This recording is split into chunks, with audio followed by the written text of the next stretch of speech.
Jika Anda pernah tertarik dengan sejarah Indonesia kuno, Anda pasti telah mendengar tentang Kerajaan Kediri atau Panjalu. Kerajaan ini adalah salah satu kerajaan bercorak Hindu-Buddha yang berlokasi di Jawa Timur. Namun, di balik kemegahan dan kejayaannya, terdapat cerita menarik yang perlu diceritakan ulang. Kediri, atau Panjalu, memiliki sejarah yang kuat dengan Kerajaan Kahuripan, Dinasti Mataram kuno, dan Kerajaan Jenggala, Raja Air Langga, yang memimpin Kahuripan dari tahun 1009 hingga 1042 M, adalah figur sentral dalam kisah ini. Kahuripan, yang berpusat di sekitar Sidoarjo, adalah kelanjutan dari dinasti Mataram kuno di Jawa Timur. Namun, saat Kahuripan mencapai akhirnya, itu menjadi permulaan bagi dua kerajaan baru, Jenggala dan Daha, Kediri. Latar belakang munculnya Kerajaan Kediri sangat berkaitan dengan pembagian Kerajaan Kahuripan yang dilakukan oleh Raja Air Langga pada abad ke-11. Raja Air Langga adalah pendiri dan raja terakhir dari Kahuripan, yang saat ini merupakan wilayah Kabupaten Sidoarjo, Jawa Timur. Menurut prasasti Pamuatan, menjelang akhir masa pemerintahannya, Raja Air Langga memutuskan untuk memindahkan ibu kota kerajaan ke Daha, Kediri.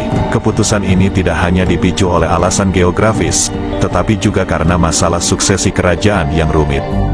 Pangeran Mahkota, Sanggramawijaya Tunggadewi, lebih memilih menjadi seorang petapa daripada mewarisi tahta kerajaan.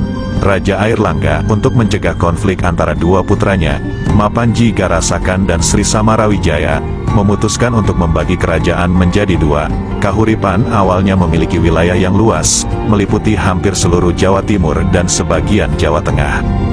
Namun, pembagian ini harus dilakukan dengan cermat, karena ketidakseimbangan dapat mengakibatkan masalah besar. Untuk menghindari hal ini, Raja Air Langga mencari bantuan dari Empu Barada, seorang pendeta Buddha yang juga adalah guru spiritualnya.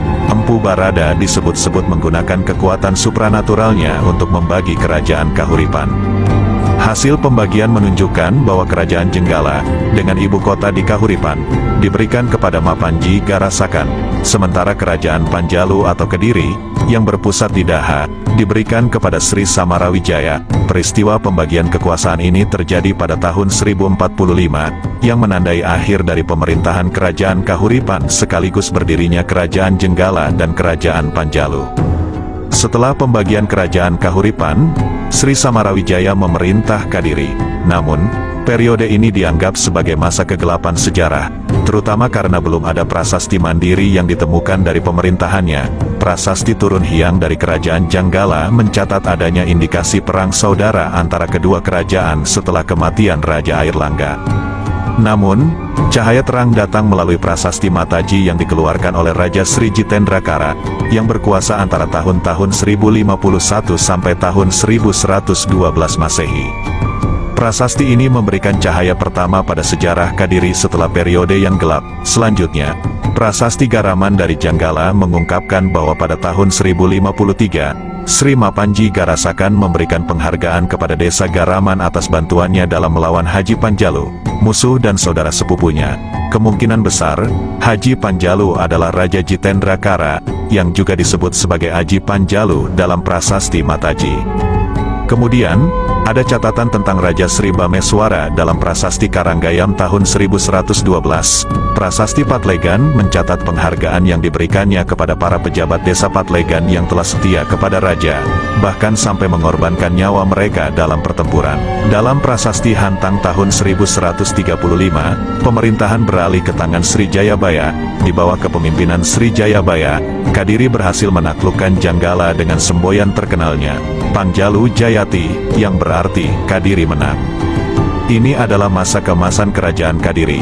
Wilayahnya meliputi seluruh Jawa dan sejumlah pulau di Nusantara, bahkan mengalahkan pengaruh Sriwijaya di Sumatera. Dalam berita kronik Tiongkok yang disebut Ling Wai Taita Karya Chow Ku Fei, dijelaskan bahwa saat itu, negeri yang paling kaya setelah Tiongkok secara berurutan adalah Arab, Jawa, dan Sumatera.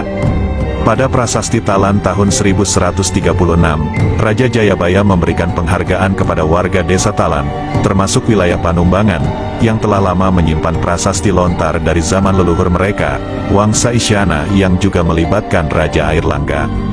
Raja Jayabaya memperbarui prasasti Ripta tersebut dan memberikan cap kerajaan berlambang Garuda Muka, serta memberikan penghargaan kepada warga Talan karena kesetiaan mereka kepada Raja Airlangga yang memakai Garuda Muka sebagai simbol selama masa pemerintahannya. Raja Jayabaya bahkan mengklaim bahwa Raja Airlangga adalah leluhur mereka. Dalam prasasti jaring dari masa pemerintahan Sri Gandra, kita pertama kali melihat nama-nama hewan yang digunakan sebagai bagian depan nama para pejabat kerajaan, seperti menjangan pugu, lembu agra, kebo waruga, kebo salawak, tikus jinada, macan kuning, gajah kuning, macan putih, dan lainnya. Nama hewan ini mencerminkan tingkat kedudukan seseorang dalam istana. Tradisi ini berlanjut hingga masa kerajaan Singhasari dan Majapahit setelah kerajaan Kadiri runtuh. Penggunaan nama hewan untuk gelar dalam kerajaan Kadiri adalah cerminan dari penghargaan mereka terhadap alam sekitar. Binatang-binatang ini memiliki peran penting dalam budaya masyarakat Kadiri dan mencerminkan penghargaan mereka terhadap lingkungan sekitar. Selain itu, prasasti Jaring juga mencatat pengabulan permohonan penduduk desa Jaring oleh Sri Gandra melalui Senapati Sarwajala, yang bisa dianggap sebagai panglima atau komandan angkatan laut. Ini mengindikasikan bahwa Kadiri memiliki angkatan laut yang kuat dan menunjukkan kemajuan dalam bidang maritim. Pada masa Sri Gandra, peran pejabat kemiliteran juga meluas hingga ke urusan sipil masyarakat, bukan hanya urusan perang atau kemiliteran semata. Masa kejayaan kerajaan Kadiri di Jawa pada abad ke-12 hingga ke-13 adalah salah satu babak penting dalam sejarah Nusantara yang patut dicontoh. Dalam periode ini, kerajaan Kadiri menjaga hubungan perdagangan yang kuat dengan Tiongkok dan, hingga batas tertentu, dengan India. Catatan sejarah Tiongkok mengidentifikasi kerajaan ini sebagai Saowa atau Chauwa, sementara para penjelajah dan pedagang Cina sering mengunjungi daerah ini.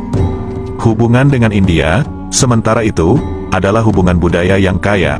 Para penyair dan sarjana Jawa, yang disebut Rakawi, menulis karya sastra yang terinspirasi oleh mitologi, kepercayaan, dan epik Hindu seperti Mahabharata dan Ramayana. Ini menjadi salah satu contoh penting bagaimana budaya dan agama berdampingan dalam masyarakat Kadiri.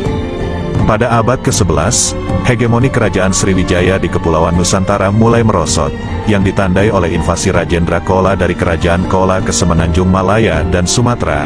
Hal ini membuka jalan bagi kerajaan-kerajaan regional seperti Panjalu yang berbasis pada pertanian intensif daripada perdagangan pesisir. Belakangan, Kadiri berhasil menguasai jalur perdagangan rempah-rempah ke Maluku. Menurut catatan Cina, masyarakat Kadiri memakai pakaian yang khas. Raja mengenakan pakaian sutra, sepatu kulit, dan perhiasan emas berukir. Masyarakatnya hidup dalam rumah yang bersih dan teratur, dengan lantai berubin kuning dan hijau. Raja adalah figur sentral dalam pemerintahan, dan pejabat negara akan membungkuk 3 kali kepada raja setelah pertemuan mereka. Selama raja bepergian, dia didampingi oleh ratusan tentara bersenjata dan pejabat, dan rakyat Panjalu akan bersujud saat raja lewat, hanya berdiri setelahnya. 3 pangeran ditunjuk sebagai asisten raja, sementara pejabat-pejabat seperti Simaji dan Luojilian mengelola urusan negara seperti menteri utama di pusat. Mereka dibayar dengan hasil bumi dan barang-barang, bukan gaji tetap. Di bawah mereka, ada ratusan juru tulis yang mengurusi administrasi kota, perbendaharaan negara, lumbung, dan tentara. Komandan militer diberi upah 20 tael emas setahun, dan tentara memiliki 30.000 prajurit yang masing-masing menerima emas sesuai dengan jasanya. Ketika datang ke masalah pernikahan, orang-orang Kadiri mengadakan akad nikah tanpa perantara. Keluarga laki-laki memberikan emas kepada keluarga perempuan sebagai mahar. Mereka tidak menetapkan hukuman bagi sebagian besar kejahatan, dan hukuman biasanya melibatkan pembayaran denda dalam bentuk emas, kecuali untuk perampokan, yang dihukum mati. Kehidupan sehari-hari masyarakat Kadiri juga menarik. Pegunungan dipenuhi monyet yang tidak takut pada manusia, dan mereka menyebutnya Raja Kera. Orang-orang lokal mengadakan sabung ayam dan adu babi hutan di kebun bambu. Rumah mereka dihiasi dengan emas dan batu giok, dan pedagang yang datang ditempatkan di wisma tamu. Makanan mereka kaya, dan mereka sangat memperhatikan kebersihan. Ketika sakit, mereka hanya berdoa kepada dewa dan Buddha, tanpa minum obat.